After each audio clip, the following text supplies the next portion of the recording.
ದಕ್ಷಿಣ ಕನ್ನಡದ ಮಂಗಳೂರಿನಲ್ಲಿ ಶ್ರೀರಾಮನಿಗೆ ಅವಹೇಳನ ಆರೋಪದ ಹಿನ್ನೆಲೆ ಜೆರೋಸಾ ಶಿಕ್ಷಣ ಸಂಸ್ಥೆಗೆ ಪೋಷಕರು ಮುತ್ತಿಗೆ ಹಾಕಿದ್ದಾರೆ. ಮಂಗಳೂರಿನಲ್ಲಿ ರಾಮನಿಗೆ ಶ್ರೀರಾಮಚಂದ್ರನಿಗೆ ಅವಹೇಳನ ಮಾಡಿದ್ದಾರೆ ಅನ್ನುವ ಆರೋಪದ ಹಿನ್ನೆಲೆಯಲ್ಲಿ ಜೆರೋಸಾ ಶಿಕ್ಷಣ ಸಂಸ್ಥೆಗೆ ಪೋಷಕರು ಮುತ್ತಿಗೆಯನ್ನ ಹಾಕಿರುವ ಘಟನೆ ನಡೆದಿದೆ. ಮುತ್ತಿಗೆ ಹಾಕಿ ಆಕ್ರೋಶವನ್ನು ಹೊರಹಾಕಿದ್ದಾರೆ ಪೋಷಕರು.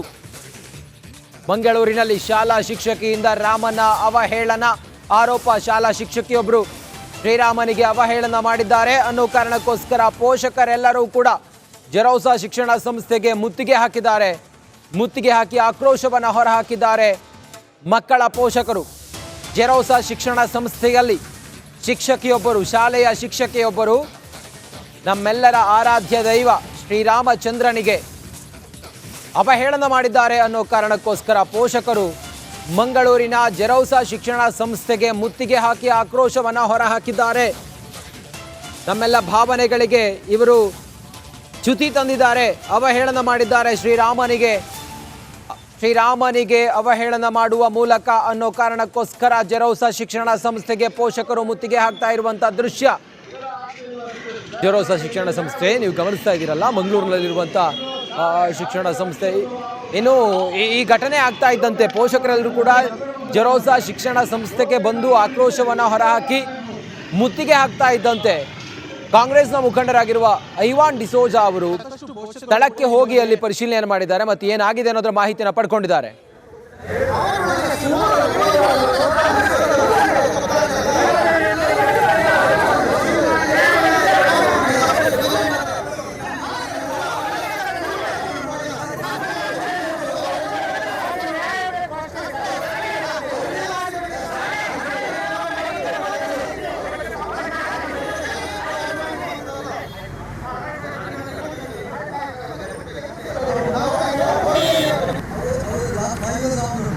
ನೋಡಿ, ಜೆರೋಸಾ ಶಿಕ್ಷಣ ಸಂಸ್ಥೆಗೆ ಪೋಷಕರು ಒಂದು ಕಡೆಯಲ್ಲಿ ಮುತ್ತಿಗೆ ಹಾಕಿದರೆ ಕಾಂಗ್ರೆಸ್ನ ಮುಖಂಡ ಐವಾನ್ ಡಿಸೋಜಾ ಅವರು ಜೆರೋಸಾ ಶಿಕ್ಷಣ ಸಂಸ್ಥೆಗೆ ಬಂದು ಅಲ್ಲಿ ಏನಾಗಿದೆ, ಏನು ಅವಹೇಳನ ಮಾಡಿದ್ದಾರೆ, ಇದೆಲ್ಲದರ ಮಾಹಿತಿಯನ್ನು ಪಡ್ಕೊಳ್ತಾ ಇದ್ದಾರೆ.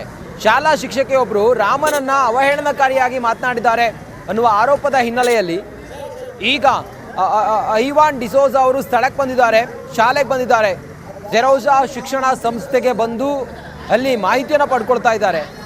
ಮಂಗಳೂರಿನ ಜೆರೋಸಾ ಶಿಕ್ಷಣ ಸಂಸ್ಥೆ ಶ್ರೀರಾಮಚಂದ್ರನಿಗೆ ಅವಹೇಳನಕಾರಿಯಾಗಿ ನಡೆದುಕೊಂಡಿದೆ ಅನ್ನೋದು, ಶಾಲಾ ಶಿಕ್ಷಕಿಯೊಬ್ಬರು ಅವಹೇಳನಕಾರಿಯಾಗಿ ಮಾತನಾಡಿದ್ದಾರೆ ಅಂತೇಳಿ ಆ ಶಾಲೆಯಲ್ಲಿ ಕಲಿತಾ ಇದ್ದಂಥ ಮಕ್ಕಳ ಪೋಷಕರೇನಿದ್ದಾರೆ ಅವರಿಗೆ ಮಾಹಿತಿ ಗೊತ್ತಾಗಿತ್ತು. ತಕ್ಷಣಕ್ಕೆ ಪೋಷಕರು ಜೆರೋಸಾ ಶಿಕ್ಷಣ ಸಂಸ್ಥೆಗೆ ಬಂದಿದ್ದರು, ಅಲ್ಲಿ ಗಲಾಟೆ ಮಾಡಿದ್ದಾರೆ, ಶಾಲೆಗೆ ಮುತ್ತಿಗೆ ಹಾಕುವ ಪ್ರಯತ್ನ ಮಾಡಿದ್ದಾರೆ. ಪರಿಸ್ಥಿತಿ ಬಿಗುವಿನ ಹಂತಕ್ಕೆ ತಲುಪ್ತಾ ಇದ್ದಂತೆ ಕಾಂಗ್ರೆಸ್ನ ಮುಖಂಡ ಐವಾನ್ ಡಿಸೋಜಾ ಅವರು ಆ ಸ್ಕೂಲ್ಗೆ ಬಂದಿದ್ದಾರೆ, ಶಿಕ್ಷಣ ಸಂಸ್ಥೆಗೆ ಬಂದು ಮಾಹಿತಿಯನ್ನು ಪಡ್ಕೊಂಡಿದ್ದಾರೆ. ಐವಾನ್ ಡಿಸೋಜಾ ಅವರ ವಿಜುವಲ್ ಗಮನಿಸ್ತಾ ಇದ್ದೀರಲ್ಲ, ಸ್ಥಳಕ್ಕೆ ಬಂದು ಶಾಲೆಗೆ ಬಂದು ಏನಾಗಿದೆ, ಏನು ಹೇಳಿದ್ದಾರೆ, ಯಾಕೆ ಇವರು ಈ ರೀತಿಯಾಗಿ ಮಾತಾಡಿದ್ದಾರೆ, ಇದೆಲ್ಲದರ ಮಾಹಿತಿಯನ್ನು ಪಡ್ಕೊಂಡಿದ್ದಾರೆ. ಐವಾನ್ ಡಿಸೋಜಾ ಅವರು ಬರ್ತಾ ಇರುವಂಥ ದೃಶ್ಯವನ್ನು ಗಮನಿಸ್ತಾ ಇದ್ದೀರಿ. ಮತ್ತೊಂದು ಕಡೆಯಲ್ಲಿ ಮಕ್ಕಳ ಪೋಷಕರು ಶಾಲೆಗೆ ಬಂದು ಜೆರೋಸಾ ಶಾಲೆಗೆ ಬಂದು ಅಲ್ಲಿ ಶಾಲೆಗೆ ಮುತ್ತಿಗೆ ಹಾಕಿ ಆಕ್ರೋಶವನ್ನು ಹೊರಹಾಕ್ತಾ ಇರೋದು. ನಮ್ಮ ಮಕ್ಕಳು ಜೆರೋಸಾ ಶಿಕ್ಷಣ ಸಂಸ್ಥೆಯಲ್ಲಿ ಕಲಿತಾ ಇದ್ರೆ ಆ ಶಿಕ್ಷಣ ಸಂಸ್ಥೆಯಲ್ಲಿ ಶಾಲಾ ಶಿಕ್ಷಕಿಯೊಬ್ಬರು ನಮ್ಮ ಆರಾಧ್ಯ ದೈವ ಶ್ರೀರಾಮಚಂದ್ರನಿಗೆ ಅವಹೇಳನಕಾರಿಯಾಗಿ ಮಾತಾಡಿದ್ದಾರೆ, ಅವಮಾನಿಸಿದ್ದಾರೆ, ನಮ್ಮ ಭಾವನೆಗಳಿಗೆ ಧಕ್ಕೆ ಆಗಿದೆ ಅಂತೇಳಿ ಪೋಷಕರು ಶಾಲೆಗೆ ಬಂದು ಜೆರೋಸಾ ಶಿಕ್ಷಣ ಸಂಸ್ಥೆಗೆ ಬಂದು ಅಲ್ಲಿ ಆಕ್ರೋಶವನ್ನು ಹೊರಹಾಕ್ತಾ ಇದ್ದಾರೆ. ಮತ್ತೊಂದು ಕಡೆಯಲ್ಲಿ ಏನಾಗಿದೆ ಅನ್ನೋದರ ಮಾಹಿತಿಯನ್ನು ಪಡ್ಕೊಳ್ಳೋದಕ್ಕೆ ಐವಾನ್ ಡಿಸೋಜಾ ಕಾಂಗ್ರೆಸ್ನ ಮುಖಂಡರು ಕೂಡ ಜೆರೋಸಾ ಶಿಕ್ಷಣ ಸಂಸ್ಥೆಗೆ ಬಂದಿದ್ದಾರೆ.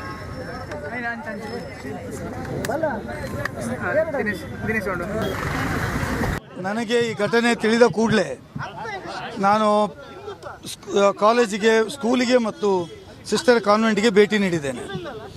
ವಿಚಾರವನ್ನು ವಿಚಾರಿಸಿದ್ದೇನೆ. ಸಿಸ್ಟರ್ ಏನು ಹೇಳಿದರು ಅಂತೇಳಿದರೆ, ಶಾಲೆಯಲ್ಲಿ ಒಂದು ವರ್ಕ್ ಈಸ್ ವರ್ಷಿಪ್ ಅಂತ ಒಂದು ಪಾಠ ಇತ್ತು. ಆ ಪಾಠದ ಬಗ್ಗೆ ಎಕ್ಸ್ಪ್ಲೈನ್ ಮಾಡುವಂಥ ಸಂದರ್ಭದಲ್ಲಿ ಅವರು ದೇವರುಗಳ ಬಗ್ಗೆ ಮಾತಾಡಿದ್ದಾರೆ ಹೊರತು ಬೇರೆ ಇಂಥ ಘಟನೆಗಳ ಬಗ್ಗೆ ಏನು ಇದುವರೆಗೆ ಮಾತಾಡಿದ್ದು ನನ್ನ ಗಮನದಲ್ಲಿ ಇಲ್ಲ. ಹಾಗಾಗಿ ಈಗ ಕೆಲವು ಪೇರೆಂಟ್ಸ್ಗಳು ಬಂದು ನನ್ನ ಹತ್ರ ರಿಕ್ವೆಸ್ಟ್ ಮಾಡಿದ್ದಾರೆ, ಅವರು ದೇವರ ಬಗ್ಗೆ ಅವಹೇಳನೆ ಮಾಡಿದ್ದಾರೆ, ಈ ಬಗ್ಗೆ ಸ್ವಲ್ಪ ನೀವು ತನಿಖೆ ಮಾಡಬೇಕು ಅಂತ ಕೇಳಿಕೊಂಡಿದ್ದಾರೆ. ನಾನು ಸೋಮವಾರ ದಿವಸ ಮಕ್ಕಳ ಹತ್ರವೂ ಮಾತಾಡ್ತೇನೆ, ಸಿಸ್ಟರ್ ಹತ್ರವೂ ಮಾತಾಡ್ತೇನೆ, ಯಾರು ಟೀಚರ್ ಅವ್ರ ಹತ್ರವೂ ಮಾತಾಡ್ತೇನೆ. ವಿಷಯ ತಿಳ್ಕೊಂಡು ಆ ಬಗ್ಗೆ ವಿಚಾರ ಮಾಡಿ ಮತ್ತೆ ಒಂದು ತೀರ್ಮಾನಕ್ಕೆ ಬರ್ತೇನೆ ಅಂತ ಮಾತನ್ನು ಹೇಳಿದ್ದಾರೆ. ಅದರ ಮಧ್ಯದಲ್ಲಿ ಕೆಲವು ಯುವಕರು ಮತ್ತು ಕೆಲವು ಪೇರೆಂಟ್ಸ್ಗಳು ಬಂದು ಭೇಟಿ ಮಾಡಿ ಅವರಿಗೆ ನೀವು ಈಗಾಗಲೇ ಸಸ್ಪೆಂಡ್ ಮಾಡಬೇಕು ಟೀಚರ್ನೆಲ್ಲ ಕೇಳ್ಕೊಂಡಿದ್ದಾರೆ. ಅದಕ್ಕೆ ಅವರು ಹೇಳಿದ್ದಾರೆ ತನಿಖೆ ಮಾಡುವುದು ಫಸ್ಟು, ತನಿಖೆ ಆದ ಮೇಲೆ ಬೇರೆ ಏನು ವಿಚಾರ ಇದೆ ಅದು ಮಾಡ್ತೇವೆ ಅಂತ ಹೇಳಿದ್ದಾರೆ. ಯಾಕಂತ ಹೇಳಿದರೆ ಯಾವುದೇ ವಿಚಾರ ಬಗ್ಗೆ ತನಿಖೆ ಆಗಬೇಕಾದ್ರೆ ಅಲ್ಲಿ ಏನಾದರೂ ಒಂದು ತನಿಖೆ ಆಗಬೇಕು ಮೊದಲು. ಯಾವುದೇ ವಿಚಾರ ಇರ್ಬೋದು. ಈಗ ಕೊಲೆ ಮಾಡಿದವನಿಗೆ ಮರಣದಂಡನೆ ಕೊಡಬೇಕಾದ್ರೆ ಶಿಕ್ಷೆ ಶಿಕ್ಷಕಿಯವರು ವಿದ್ಯಾರ್ಥಿಗಳಿಗೆ ಶ್ರೀರಾಮನ ಕುರಿತು ಅವಹೇಳನಕಾರಿ, ಶ್ರೀರಾಮಚಂದ್ರನ ಆದರ್ಶ ಸರಿಯಿಲ್ಲ, ಶ್ರೀರಾಮಚಂದ್ರನ ಜೀವನ ಚಕ್ರ ಸರಿಯಿಲ್ಲ, ಅವನ ಜೀವನ ಶೈಲಿ, ಅವರನ್ನೊಬ್ಬರು ಸಾದಾಸೀದ ಒಂದು ವ್ಯಕ್ತಿಯಾಗಿ ಮಾರ್ಪಡಿಸಿಕೊಂಡು ಹಿಂದೂ ಸಮಾಜಕ್ಕೆ ಶ್ರೀರಾಮಚಂದ್ರ ಮರ್ಯಾದ ಪುರುಷೋತ್ತಮ, ನಾವೆಲ್ಲರೂ ಅವರ ಆದರ್ಶವನ್ನು ಬೆಳೆಸಿಕೊಂಡು ಜೀವನ ಮಾಡುವಂಥ ವ್ಯಕ್ತಿಗಳು, ನಾವೆಲ್ಲ ಅಂಥ ವ್ಯಕ್ತಿಗಳು. ನಮ್ಮ ಮಕ್ಕಳ ಮೇಲೆ ನನಗೆ ಪೋಷಕರಾಗಿ ಮಾತಾಡ್ತಾ ಇಲ್ಲ, ಪೋಷಕರ ದೂರುಗಳು ಆ ರೀತಿ ಬಂದಿದೆ. ಅವರು ತುಂಬ ಭಾವ್ಯಾವೇಶಗಳಿಗೆ ಹೇಳ್ತಾ ಇದ್ದಾರೆ. ನಾವು ಇಂಥ ಶಾಲೆಗೆ ನಮ್ಮ ಮಕ್ಕಳನ್ನು ಅಡ್ಕೊಂಡು ಈ ಮಕ್ಕಳಿಂದ ನಾವು ಏನನ್ನು ನಿರೀಕ್ಷೆ ಮಾಡಲಿಕ್ಕೆ ಸಾಧ್ಯ ಇದೆ? ನಾಳೆ ದಿನ ಈ ಮಕ್ಕಳು ದೇಶ ದ್ರೋಹದ ಬಗ್ಗೆ ಏನಾದರೂ ದಾರಿ ತಪ್ಪಿ ಹೋದರೆ ಏನಾಗ್ಬೋದು? ದೇವರನ್ನೇ ಅವಹೇಳನ, ಶ್ರೀರಾಮಚಂದ್ರನನ್ನೇ ಒಬ್ಬರು ಅಧ್ಯಾಪಿಕೆ ಅವಹೇಳನ ಮಾಡಿಕೊಂಡು ಮಾತಾಡ್ತಾ ಹೇಳಿದರೆ ಆ ಮಕ್ಕಳು ಒಪ್ಪಲೇಬೇಕಲ್ಲ. ನೋಡಿ, ಹಾಗಾದರೆ ಆ್ಯಕ್ಚುಲಿ ಏನಾಗಿದೆ ಅಲ್ಲಿನ ಸದ್ಯದ ಪರಿಸ್ಥಿತಿ? ಐವಾನ್ ಡಿಸೋಜ ಅವರು ಏನು ಹೇಳಿದ್ದಾರೆ? ಆ ಶಿಕ್ಷಕಿ ಯಾರು, ಯಾವ ಕಾರಣಕ್ಕೋಸ್ಕರ ಅಲ್ಲಿ ಪೋಷಕರು ಮುತ್ತಿಗೆ ಹಾಕಿದ್ದಾರೆ ಶಾಲೆಗೆ? ಇದೆಲ್ಲದರ ಮಾಹಿತಿಯೊಂದಿಗೆ ಮತ್ತಷ್ಟು ಡೀಟೇಲ್ಸ್ನೊಂದಿಗೆ ನಮ್ಮ ದಕ್ಷಿಣ ಕನ್ನಡದ ಪ್ರತಿನಿಧಿ ದಿನೇಶ್ ಕಾಶಿಪಟ್ನ ಲೈವ್ನಲ್ಲಿ ಜಾಯ್ನ್ ಆಗಿದ್ದಾರೆ. ದಿನೇಶ್, ಮೊದಲಿಗೆ ಆ ಶಿಕ್ಷಕಿ ಯಾರು? ಶ್ರೀರಾಮನಿಗೆ ಏನಂತ ಅವಹೇಳನಕಾರಿಯಾಗಿ ಅವರು ಮಾತಾಡಿದ್ದಾರೆ? ಪೋಷಕರು ಏನು ಹೇಳ್ತಾ ಇದ್ದಾರೆ? ಈ ಹೊತ್ತಿಗೆ ಅಲ್ಲಿನ ಪರಿಸ್ಥಿತಿ ಹೇಗಿದೆ ದಿನೇಶ್?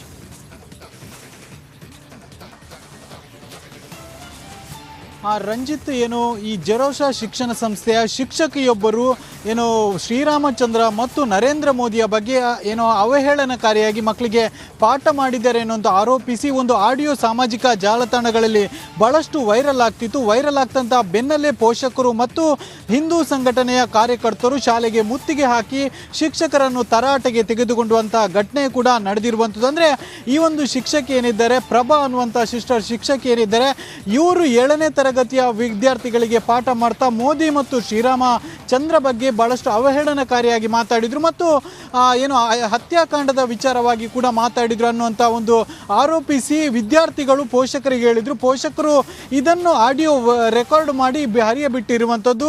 ಈ ಒಂದು ಆಡಿಯೋ ವೈರಲ್ ಆಗ್ತಿದ್ದಂಥ ಬೆನ್ನಿಗೆ ಈ ಒಂದು ಜೆರೋಸಾ ಶಿಕ್ಷಣ ಸಂಸ್ಥೆ ಏನಿದೆ ಇಲ್ಲಿಗೆ ಪೋಷಕರು ಮತ್ತು ಹಿಂದೂ ಸಂಘಟನೆಯ ಏನು ಕಾರ್ಯಕರ್ತರು ಜಮಾಯಿಸಿರುವಂಥದ್ದು. ಬಹಳಷ್ಟು ವಾದ ವಿವಾದಗಳು ಕೂಡ ನಡೆದಿರುವಂಥದ್ದು. ಈ ವೇಳೆಗೆ ಪೊಲೀಸ್ ಹೆಚ್ಚಿನ ಭದ್ರತೆಯನ್ನು ಕೂಡ ನಿಯೋಜಿಸಿರುವಂಥದ್ದು. ಯಾಕಂದರೆ ಶಿಕ್ಷಣ ಸಂಸ್ಥೆ ಆಗಿರುವ ಕಾರಣವಾಗಿ ಯಾವುದೇ ರೀತಿಯಂಥ ಅಹಿತಕರ ಘಟನೆ ನಡೀಬಾರ್ದು ಅನ್ನೋಂಥ ಉದ್ದೇಶದಿಂದ ಹೆಚ್ಚಿನ ಪೊಲೀಸ್ ಬಿಗಿ ಭದ್ರತೆಯನ್ನು ಕೂಡ ಕೈಗೊಂಡಿರುವಂಥದ್ದು ಮತ್ತು ಶಿಕ್ಷಕರ ಅಮಾನತಿಗೆ ಕೂಡ ಆಗ್ರಹಿಸಿರುವಂಥ, ಅಂದರೆ ಅಲ್ಲಿ ಪೋಷಕರು ಹೇಳ್ತಿರುವಂಥದ್ದು ಅಂದರೆ ಶ್ರೀರಾಮಚಂದ್ರ ಅನ್ನುವಂಥದ್ದು ಹಿಂದೂಗಳ ಆರಾಧ್ಯ ದೈವ ಮತ್ತು ಮೋದಿ ಕೂಡ ನಮ್ಮ ನಾಯಕ. ಹೀಗಾಗಿ ಈ ಇಬ್ಬರನ್ನು ಅವಹೇಳನಕಾರಿಯಾಗಿ ಈ ಒಂದು ಟೀಚರ್ ಏನು ಮಕ್ಕಳಿಗೆ ಪಾಠ ಮಾಡಿದ್ದಾರೆ. ಹೀಗಾಗಿ ಇಂಥ ಶಿಕ್ಷಕಿ ಈ ಒಂದು ಶಾಲೆಯಲ್ಲಿ ಇರಬಾರ್ದು, ಈ ಒಂದು ಶಿಕ್ಷಕನೇ ಆದಷ್ಟು ಶೀಘ್ರವಾಗಿ ಏನು ಆ ಒಂದು ಶಾಲೆಯಿಂದ ಅಮಾನತು ಮಾಡಬೇಕು ಅನ್ನೋಂಥ ಆಗ್ರಹವನ್ನು ಕೂಡ ಮಾಡಿರುವಂಥದ್ದು. ಮತ್ತು ಈ ಒಂದು ಘಟನೆಯ ಬೆನ್ನಲ್ಲೇ ಆ ಒಂದು ಶಾಲೆಗೆ ಕಾಂಗ್ರೆಸ್ ಮುಖಂಡರಾದಂಥ ಐವಾನ್ ಡಿಸೋಜ ಅವರು ಕೂಡ ಭೇಟಿ ನೀಡಿರುವಂಥದ್ದು. ಐವಾನ್ ಡಿಸೋಜ ಅವರು ಭೇಟಿ ನೀಡ್ತಾ ಇದ್ದಂತೆ ಸಾಕಷ್ಟು ಹಿಂದೂ ಸಂಘಟನೆಯ ಕಾರ್ಯಕರ್ತರು ಕಾರಿಗೆ ಮುತ್ತಿಗೆ ಹಾಕಿ ಐವಾನ್ ಡಿಸೋಜ ಅವರನ್ನೇ ತರಾಟೆಗೆ ತೆಗೆದುಕೊಂಡಿರುವಂಥದ್ದು ಮತ್ತು ಶಿಕ್ಷಕಿಯನ್ನು ಆದಷ್ಟು ಶೀಘ್ರವಾಗಿ ಏನು ಅಮಾನತು ಮಾಡಬೇಕು ಅನ್ನೋಂಥ ಆಗ್ರಹವನ್ನು ಕೂಡ ಮಾಡಿರುವಂಥದ್ದು. ಇನ್ನು ಆಡಳಿತ ಮಂಡಳಿ ಕೂಡ ಇದಕ್ಕೆ ಸಮಜಾಯಿಸಿ ನೀಡಿರುವಂಥ, ಅಂದರೆ ಒಂದು ಪಾಠವನ್ನು ಮಾಡ್ತಾ ಇರುವಾಗ ಏನೋ ಹೇಳಿರ್ಬೋದಷ್ಟೇ, ಯಾವುದೇ ಉದ್ದೇಶ ಇರಲಿಲ್ಲ ಶ್ರೀರಾಮಚಂದ್ರನಿಗೆ ಮತ್ತು ಮೋದಿಗೆ ಅವಹೇಳನ ಮಾಡುವಂಥ ಉದ್ದೇಶ ಇರಲಿಲ್ಲ ಮತ್ತು ಶಿಕ್ಷಕಿ ಅವಹೇಳನ ಮಾಡಲಿಲ್ಲ. ಈ ಬಗ್ಗೆ ಶೀಘ್ರವಾಗಿ ಅಂದರೆ ಸೋಮವಾರದ ದಿವಸ ಈ ಬಗ್ಗೆ ಒಂದು ಏನು ಶಿಕ್ಷಕಿಯನ್ನು ಕರೆದು ಮಾತನಾಡಿ ಸೂಕ್ತವಾದಂಥ ಕ್ರಮ ಕೈಗೊಳ್ತೇವೆ ಅನ್ನೋಂಥ ಏನು ಮಾಹಿತಿಯನ್ನು ಕೂಡ ಆಡಳಿತ ಮಂಡಳಿ ನೀಡಿರುವಂಥದ್ದು. ಒಟ್ಟಿನಲ್ಲಿ ಈ ಒಂದು ಏನು ವೈರಲ್ ಆದಂಥ ಆಡಿಯೋ ಬೆನ್ನಲ್ಲೇ ಭಾಳಷ್ಟು ಉದ್ವಿಗ್ನವಾದಂಥ ಪರಿಸ್ಥಿತಿ ಆ ಒಂದು ಜೆರೋಸಾ ಶಿಕ್ಷಣ ಸಂಸ್ಥೆಯ ಎದುರು ಆಗಿರುವಂಥದ್ದು. ಸದ್ಯ ಪೊಲೀಸರು ಮಧ್ಯಪ್ರವೇಶಿಸಿ ಏನು ಆ ಒಂದು ಗಲಾಟೆಯನ್ನು ತಿಳಿಗೊಳಿಸಿರುವಂಥದ್ದು. Ranjit. Okay Dinesh Kashipatna, thank you ನಿಮ್ಮೆಲ್ಲ ಮಾಹಿತಿಗಾಗಿ. ಒಟ್ಟಾರೆ ಸ್ಥಳದಲ್ಲಿ ಈಗ ಆ ಶಿಕ್ಷಣ ಸಂಸ್ಥೆ ಜೆರೋಸಾ ಶಿಕ್ಷಣ ಸಂಸ್ಥೆಯಲ್ಲಿ ಬಿಗುವಿನ ವಾತಾವರಣ ಇದೆ. ಮೋದಿಯನ್ನ ಅವಹೇಳನ ಮಾಡಿದ್ದಾರೆ, ಶ್ರೀರಾಮನನ್ನ ಅವಹೇಳನ ಮಾಡಿದ್ದಾರೆ.